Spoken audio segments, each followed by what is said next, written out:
Nung pumunta siya sa mall, meron bang isang nag-attempt na lumapit sa kanya? Wala. Di ba? Wala. Tapos sasabihin ninyo, maraming nagmamahal kay BBM? Saan? Saan? Ang nagmamahal kay BBM, dyan lang siguro sa Ilocos. Di ba? Hanggang Ilocos lang. Doon sa mga yung kapitbahay lang ni BBM. Yun lang yung nagmamahal. Yung iba nga doon, yung kapitbahay ni BBM, hindi nga sila kwan eh. Hindi nga sila friends. Di ba? Oo, meron akong nakinig doon, yung mga kapitbahay ni BBM, marami mga kapitbahay ni BBM doon na hindi nila friends si Marcos. Doon lang siya makakatikim ng sigaw doon sa Ilocos. Alangan naman. 'Di ba? Alangan naman pati ba naman sa lugar mo hindi ka pa makakatikim ng sigaw. Talagang wala ka na talaga. 'Di ba? Kahit sa lugar mo hindi ka pa makakatikim ng sigaw, wala ka na talaga. So natural. Doon lang sa Ilocos siya makakatikim ng sigaw, BBM, BBM, pero hanggang doon lang. Then, ikutin niya yung buong Pilipinas, ipupusta. Pupusta ko. Pupusta ko yung kaluluwa ni BBM. Walang papalakpak sa kanya, walang humihiyaw sa kanya. Kasi nga, yung si ate nga, nakita ko sa video. Sabi ko, ate, presidente yan ate, pero ito, parang nagre-reaction lang ako. Sabi ko, ate, presidente yan ate, tumayo ka naman. Pag ganyan, nangganyan yung si ate, oh. Pagtinginin niya, balik, wala lang, parang wala lang niya. Gumanyon lang siya. Nandito na si BBM sa gilid niya, nandito na sa gilid si BBM. Pagtingin ni ate, wala lang, bumalik na, ganyan lang siya. Parang wala lang. Di ba? Ang layo ng BBM ninyo sa presidente namin, kahit nga kay BP Sara Inday, naku, niyayaka po. Si Vice President, niyayaka po ng taong bayan pag kahit saan pumunta. Niyayaka po, sinasabihan po, Vice President, kaya mo kaya mo ang laban na to. Wag kang mag-alala, nandito kami, sumusuporta sa iyo. Niyayaka po yung Vice President natin kahit saan po pupunta. Kung si former President Duterte din, alam na natin, talagang kahit ako, kung mapapabigyan ako ng pagkakataon, talagang lalapit talaga ako. Pero BBM, sa lahat siguro ng presidente na dumaan sa Pilipinas, isa lang yung presidente na ayaw ko magpa-picture. Yung presidente ng mga bangag ngayon, yan yung pinakaayaw ko. Wala. Sobrang weak. Tingnan mo Tingnan mo si BBM, yung capacity niya. Isipin mo nga, kung hindi siya presidente ngayon, isipin mo, tingnan mo yung capacity niya. Wala. Di ba? Isipin mo, ilagay mo sa utak mo ngayon, tingnan mo si BBM kung hindi siya presidente. Anong meron sa kanya? Wala. Di ba? Wala. Walang kadating-dating. Dati pa yan, sa senador pa yan, nagsenado pa yan, walang kadating-dating yan. Long hair lang yan dati. Makapal yan lang buhok nun dati. Yun lang yung dating niya. Maliban doon, wala. Kaya sabi ko nga sa inyo hindi porket nag-i-English ka, matalino ka na. Ang sinasabi ko dito, mga bangag supporters, kung ayaw nyo man gumising, bahala kayo. Pero pagsasabihan pa rin ko kayo. Kasi nga, kapwa ko kayo Pilipino. Pilipino tayo, parehos. Di ba? Alam nga naman, mga bangag na mga supporters ni BBM, makinig kayo. Makinig kayo. Gamitin nyo lang yung observation ninyo. Panay kasi kayo, ganito kasi yung ginagawa ninyo. Pag may nakita kayong video or nagla-live sa harapan ninyo na DDS, hindi na kayo nakikinig. Di ba? Ganyan kayo kabangag.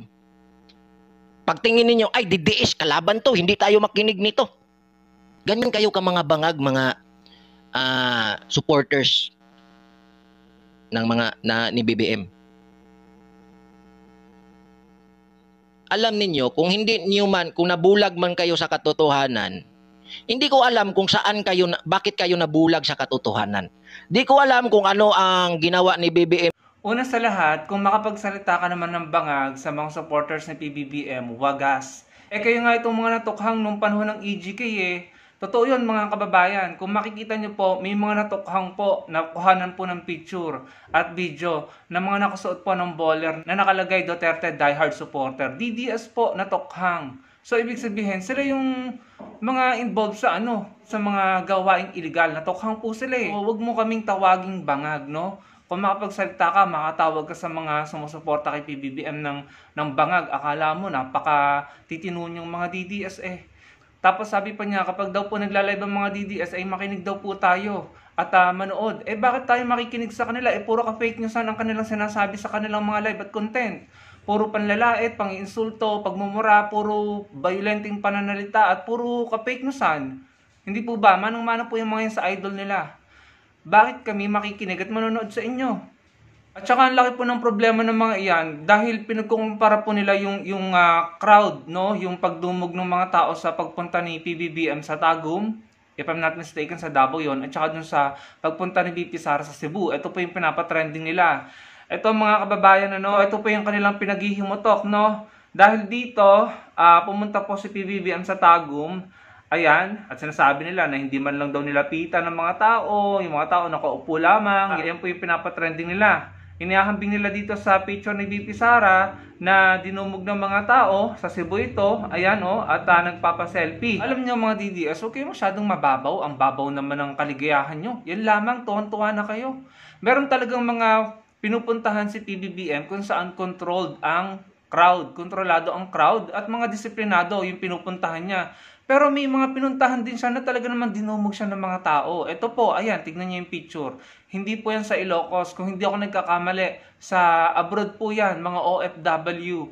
At may iba pang lugar na pinuntahan si PBBM sa Pilipinas na talaga namang hindi mahulugan ng karayom, siksikan ng mga tao at hindi na po halos makakilos, makamove, no? Makalakad si PBBM at ang kanyang security team dahil sa dami ng tao.